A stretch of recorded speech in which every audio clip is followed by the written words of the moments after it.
Marc Deschler, bonsoir. Vous êtes membre de l'association Les Enfants de Tchernobyl. Alors comme chaque année, vous lancez un nouvel appel pour trouver, pour cet été 2010, 50 familles d'accueil pour des enfants ukrainiens et russes. Rappelez-nous en quoi consiste cette démarche. Alors cette démarche est issue d'une constatation. Tchernobyl, c'était en 1986, mais aujourd'hui les populations souffrent encore de cette contamination, et plus particulièrement les enfants. Et donc dans ce but, l'association accueille tous les ans à peu près 200 enfants qui sont issus des milieux défavorisés et qui vivent dans les régions contaminées par la catastrophe de Tchernobyl. Donc ce sont des enfants ukrainiens et ce sont des enfants russes. Qu'est-ce qu'apportent ces séjours aux enfants? Pourquoi c'est important de les accueillir comme ça chaque année? Alors je dirais c'est important, il y a trois raisons principales, disons. La première, c'est d'abord une formidable expérience humaine qu'on vit personnellement.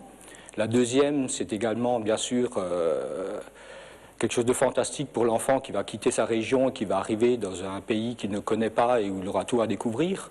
Et surtout, bien sûr, et c'est là tout l'intérêt de notre association, c'est que les bienfaits que cet enfant va tirer de ces 3 semaines en Alsace sont importants. Alors ils sont importants tout simplement parce qu'ils vont lui permettre d'évacuer une partie de leur contamination radioactive. Et ce sont donc des faits qui ont été scientifiquement prouvés, puisque depuis quelques années, nous faisons mesurer les enfants avant leur séjour en Alsace et on fait mesurer leur charge corporelle à leur retour. Et on constate donc qu'ils perdent en moyenne 30% de leur charge radioactive pendant ce séjour en Alsace. Alors, vous le disiez aussi, une aventure humaine bien sûr assez fantastique, malgré la barrière de la langue, parce que ces enfants ne parlent pas le français quand ils viennent vous voir, quand ils viennent chez vous. Alors non, ils ne parlent pas français, ils parlent très peu même l'anglais ou l'allemand. Par contre, c'est vrai qu'on se focalise toujours sur la question de la langue, alors qu'avec un enfant, ça ne pose strictement aucun problème. Ce qu'il faut savoir, c'est que l'association délivre un lexique donc, à ses membres, donc c'est déjà une aide.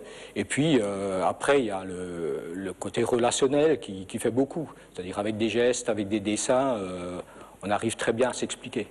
D'autant plus qu'un enfant n'est pas difficile et donc il ne demande qu'à jouer, qu'on s'occupe un peu de lui. Voilà. Donc ça se passe généralement très bien malgré les problèmes de langue. Alors, vous le disiez, l'association, elle existe depuis 1993. Combien d'enfants vous avez accueillis déjà au fil des années? Alors, nous avons accueilli pratiquement 3000 enfants. Donc, cet été, le 3000e enfant viendra en Alsace. Et donc, nous accueillerons cet été le 36e et le 37e groupe d'enfants. Donc, le 36e viendra au mois de juillet, le 37e viendra au mois d'août.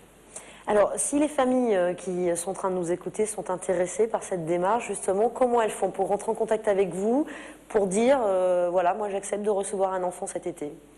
Eh bien, donc il y a plusieurs façons de contacter l'association. La première, c'est de se connecter sur le site internet, donc www.lesenfantsdetchernobyl.fr, donc le tout en un mot.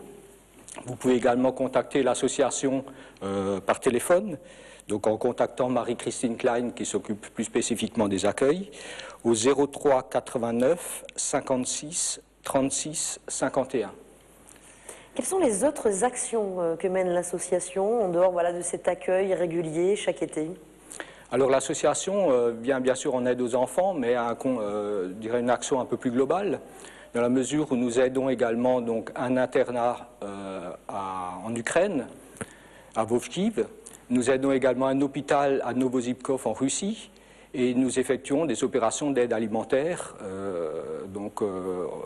au bénéfice des populations des ukrainiennes et russes.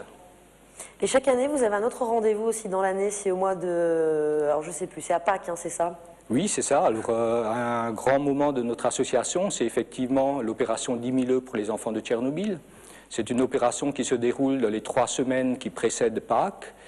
Et à cette période, nous vendons donc des pisanki, c'est-à-dire ce sont des œufs en bois, que nous achetons en Ukraine, donc ils sont fabriqués par des artisans ukrainiens dans la plus pure tradition slave. Et ces œufs, nous les vendons donc pour financer nos actions. Et ce sont des œufs qui sont vendus donc dans beaucoup de supermarchés, dans beaucoup de points de vente, dans toutes les villes d'Alsace, et qui financent donc l'intégralité de nos projets, puisque nous touchons très peu de subventions. Marc Deschler, merci beaucoup d'avoir été notre invité ce soir. C'est moi qui vous remercie.